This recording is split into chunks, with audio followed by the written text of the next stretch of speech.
Hello. So in this video, we're going to talk about the final way we're going to look at stories, at least for these stories, which is the post-structuralism, deconstruction, and postmodernism section, which is from that handout that I made from information from the Purdue OWL website. Right now, these questions, like all sets of questions, will get you thinking about stuff you might not otherwise think of, and many of them are really good. It also a lot of times depends on the stories, and sometimes, right, they can lead you in a direction where it's like ultimately you get to the end and go, what did this just do? But it's a good set of questions to have in your toolkit when you're reading things, and I'll just go over them. They're both in our discussion post, and of course in that handout you're assigned to print out and keep with you in your notes a week ago. Right? So an overall big picture is and this starts in the 60s, right? And you can imagine, if you know any history, right, 60s is one of those swings where, challenging authority for a select group of people was the thing to do and made sense. I mean, that's always in a society, but it has its ups and downs. And this moved into literature, right, with part of it being, how much of this is just the establishment forcing these ideas down our throats. And people have been asking that forever. You can go back and find Leo Tolstoy writing about Shakespeare, right, and saying about how Shakespeare is just a writer who supports the rich people in power. And the reason that schools keep having us read Shakespeare is it because it keeps those stories going that justify the rich having their wealth and the behavior of the rich. There's actually a very long article that he wrote about it. It's darn near a short book, which if anybody's interested, let me know. I'll send you a copy. All right. So here are some questions. Right? How does the work, and you can see me look over because I have them right in front of me. The nice thing about writing is you really don't have to have everything memorized and at your fingertips, right? You can have your notes with you. Now, when you get into the area that you're really interested in, you do want to, right, get all of those more than the basics memorized down. And the reason is, once you get things down so you don't have to think about this, and it's actually, I just read about it, so automaticity, I believe I'm pronouncing that right, is once you get those basics down, you don't have to spend the energy figuring out the basics, and you can move to next level thinking. This is why the great chess players, right, can look at a board and see things a novice like me has not even thought about, because they've played it so many times, because they understand the pieces and the moves, right? They can, boom, oh, I already know the next four things that can happen if that piece moves. So we're not at that stage yet. We're more of the introduction. Here's a couple different theories that you can look at. So how does the work undermine or contradict generally accepted truths? Now, that one, you can see, jumps right up in Borowski, because one of the things that sets him aside is that, in a lot of the narrative, it is, the Germans as evil and the people in the camps as victims. And he is writing from a perspective of, both the people in the camps were victims and perpetrators from his experience, right? So that is going against, right, the generally accepted truths, right? So how does the author or character omit, change, or reconstruct memory or identity? So maybe this ties into when the author is talking about how he can't remember anything. I mean, the character is saying that.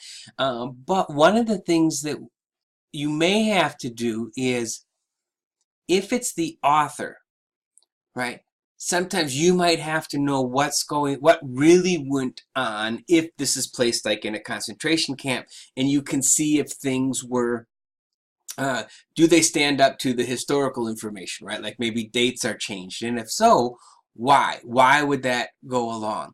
And if you want to see how this works, is you basically watch any movie that's supposedly biographical, right? Because they're changing it into a format, they're doing it in 2 hours, they're always going to have to change things, right, to make the narrative work, right?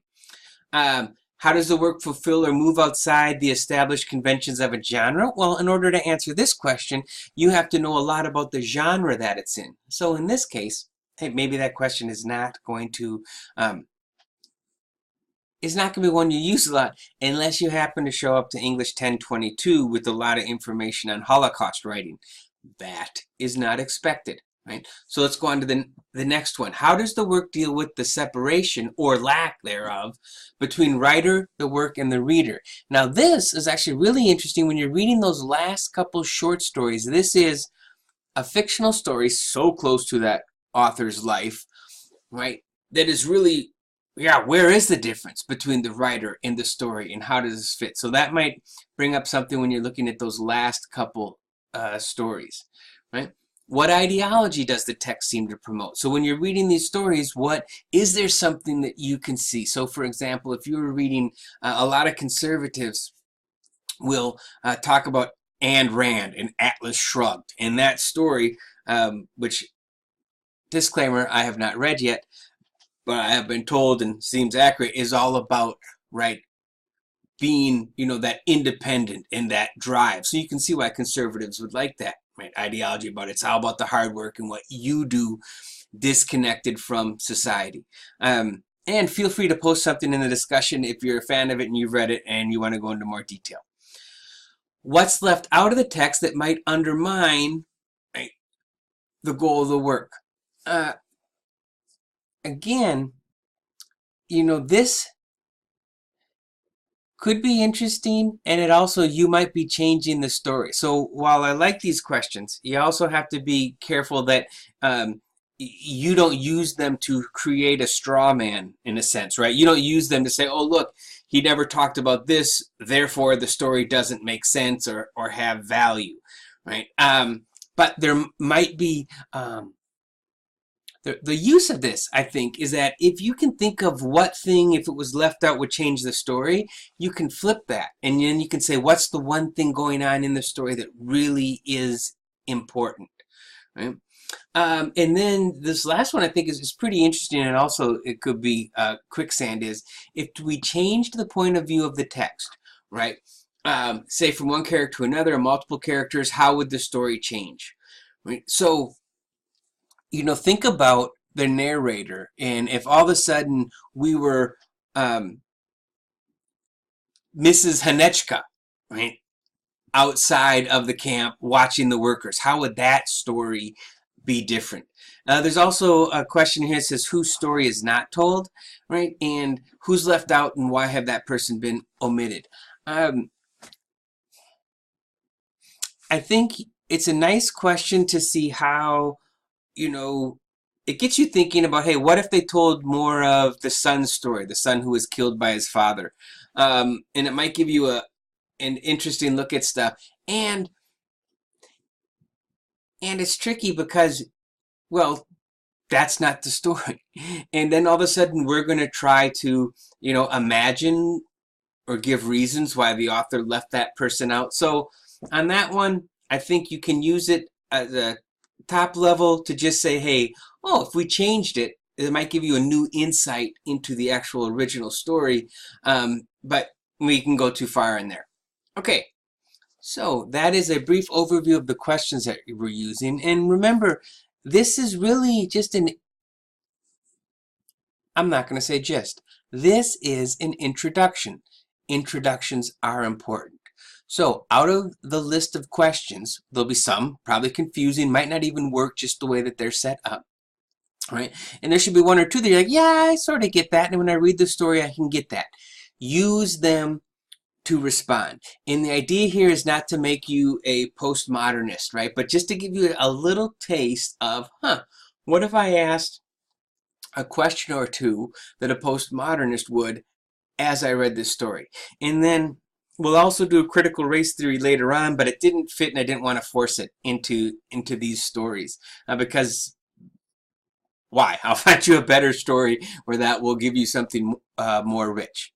So Those questions are posted in the discussion, as are which stories to read. So go ahead, look at the discussion post first so you can see those questions, or take out your handout. Then as you read the stories, right, take some notes along the lines of, oh, hey, I could make that connection, and put that in your post.